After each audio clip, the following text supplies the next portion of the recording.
అనేటువంటి రాజ్యానికి ఈ యెహోషాపాతు అనే వ్యక్తి ఎవరు? రాజు అన్నమాట. ఓకేనా? యెహోషాపాతు రాజు.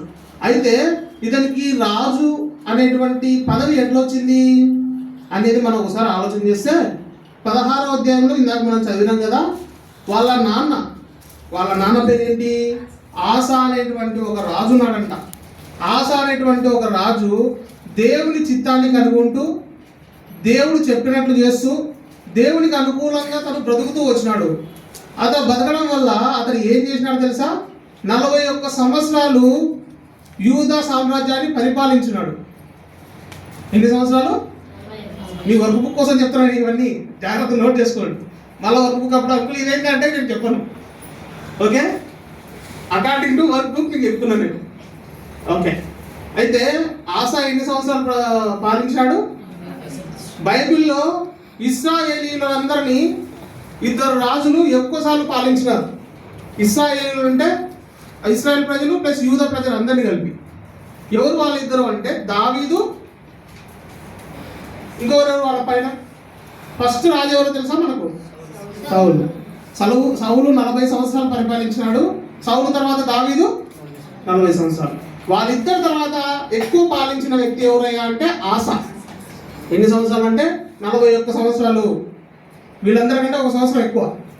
ఓకే, ఈయన ఇన్ని సంవత్సరాలు పాలించడానికి ఆయనకు ఉన్నటువంటి అర్హత ఏందయ్యా అంటే ఒకటే ఒక అర్హత ఏంటంటే అతను దేవుడు చెప్పినట్టు వింటూ పాలిస్తున్నాడు.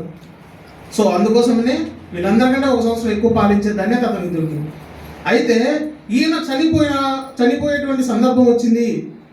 ఒక రాజు చనిపోతే నెక్స్ట్ ఏమవుతుంది? ఇంకో రాజు రావాల్సిందే కదా. ఎందుకు? రాజు లేకపోతే ఏమవుతుంది? పరిపాలన జరగదు. ప్రజలు ఏమైపోతారు? చెల్లా చెదురైపోతారు. Very good. వాళ్ళకి ఇంకా అడ్డు ఆపు ఉండదు. దొంగతనం చేస్తాడు, మోసం చేస్తాడు. ఎవరికి నచ్చినట్లు వాళ్ళు బ్రతుకుతారు. అంతే కదా.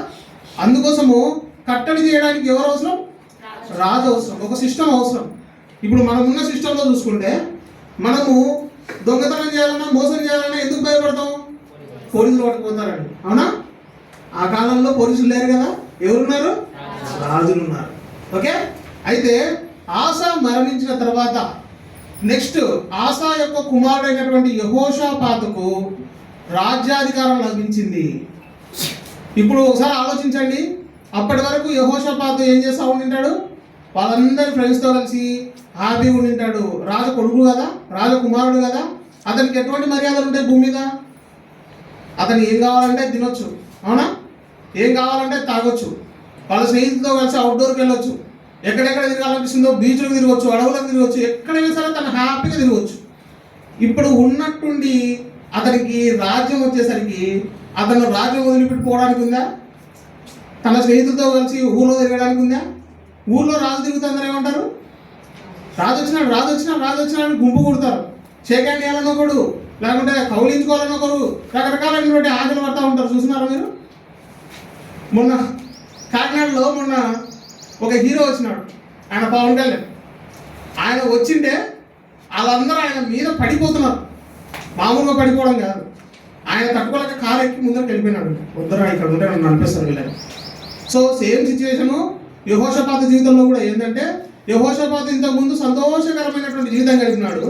ఇప్పుడు అతనికి ఆ సంతోషం ఉండదు. ఏముంటుంది? స్ట్రెస్ ఉంటుంది. ఎన్ని బాధ్యతలు, ఒక కుటుంబ బాధ్యత మోసే వ్యక్తికి ఎంత కష్టాలు. మిమ్మల్ని సాగలేక సస్తున్నా నేను, నువ్వు నా మాటని వాడిని భార్య తిరుగుతుంటాడు. ఈ పిల్లలు ఊకే దండగా నాకు 1 రూపాయి సాయం చేయాలని పిల్లలు తిరుగుతుంటారు. చూసినావా? ఒక కుటుంబాన్ని మోసే తల్లిదండ్రులకే పిల్లల మీద కోపం వస్తుంది, పిల్లలకు తల్లిదండ్రుల మీద కోపం వస్తుంది. నాకు ఏం కొనియాడు, ఏమి ఇయ్యడు, మా నాన్న వేస్ట్, మా అమ్మ వేస్ట్ అని తిట్టుకుంటుంటారు. అవునా?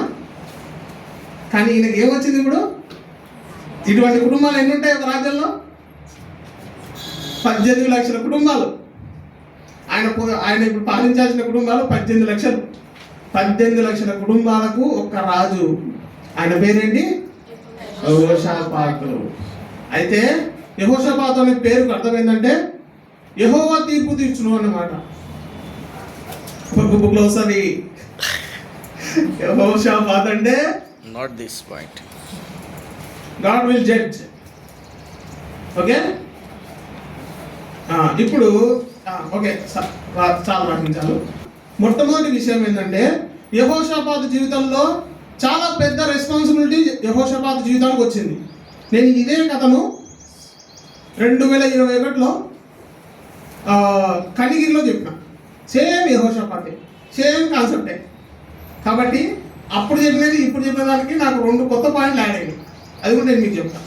అయితే యెహోషాపాతు ఏం చేశాడంటే దేవునికి అనుకూలమైన జీవితం జీవించడానికి నిర్ణయం తీసుకున్నాడు. ఆయనకు అంత స్ట్రెస్ ఉన్నా సరే, అంత పెద్ద రాజ్యానికి రాజైనా సరే అతను ఏం చేసినాడండి ఒకసారి చూద్దాము. 2వ దినవృత్తాంతములు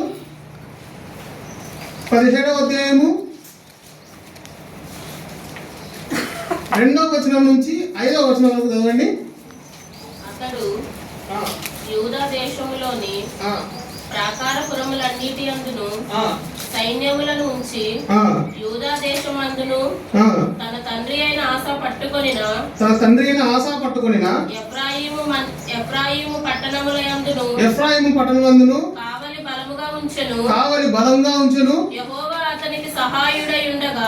చాలక్క. ఫస్ట్ పాయింట్, యెహోషాపాతు ఎందుకు అంత ధైర్యంగా ఉన్నాడు, ఎందుకు అతనికి ఈ ధైర్యం వచ్చిందంటే మొట్టమొదటిగా యెహోవా అతనికి సహాయకుడై ఉన్నాడు.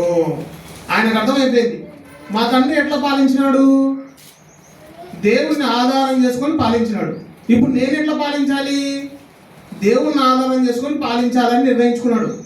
ఓకే, అందుకు ఏం చేసినాడంటే వాళ్ళ డాడీ ఎక్కడైతే ఆస్తులు సమకూర్చినాడో లేదైతే సైన్యాన్ని సమకూర్చినాడో ఫస్ట్ వాళ్ళందరికీ భద్రం చేసినాడు. అంటే తన తండ్రి ఆస్తిని కాపాడుకున్నాడు, తన తండ్రి వారసత్వాన్ని లెగసీని కాపాడుకుంటూ వచ్చినాడు. First point. రెండోది కదండి, యెహోవాకు తోడైండగా యెహోషాపాతు తన తండ్రి అయిన దావీదు ప్రారంభ దినములలో నడిచిన మార్గమందు నడుచుచు.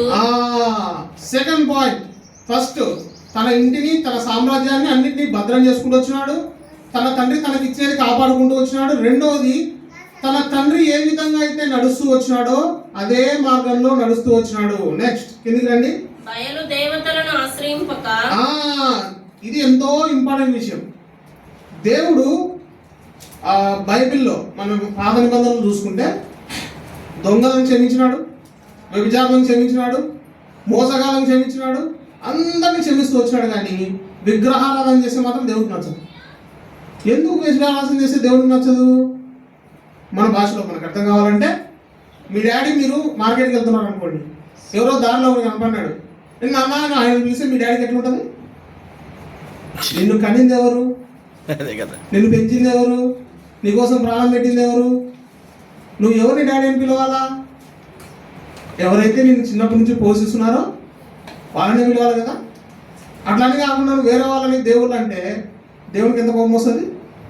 సో ఏ పాపానికైనా సరే దేవుడు టాలరేట్ చేసి సర్లే పోనీలేని వదిలేసినాడు, కానీ విగ్రహారాధన చేసిన వాళ్ళని అసలు వదలలే. అర్థమవుతుందా?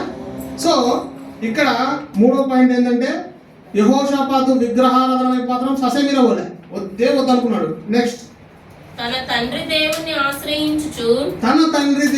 ఆశ్రయించుచు. నోట్ దిస్ పాయింట్, బాగా గుర్తుపెట్టుకోండి. మనము ఒక్కసారి వెనక్కి తిరిగి చూసుకున్నా, ముందు చూసుకున్నా, మన తరతరాల్లో మన దేవుడు మన కోసం ప్రాణం పెట్టిన దేవుడు ఎవరు?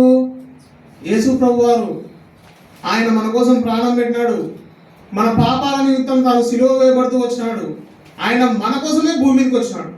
మనం ఏం చేస్తామంటే మందిరానికి వచ్చినప్పుడు మనకి ఈ దేవుడు నచ్చుతాడు, బయటికి వెళ్ళినప్పుడు మళ్ళీ వేరే దేవుడు అంటే దేవుడు దేవుడు ఎక్కడున్నావు అన్న అంటే ఒక ఆయన నాతో నేను అడ్రస్ చెప్పమని అడిగితే అన్న ఆంజనేయ స్వామి విగ్రహం ఉంది కదన్నా, పక్కనే ఆంజనేయ స్వామి కాళ్ళ దగ్గర ఉన్నన్నా. ఆయన 30 ఏళ్ళ విశ్వాసి, ఆయన కూడా ఆయన స్వామిని పిలుస్తున్నాడు.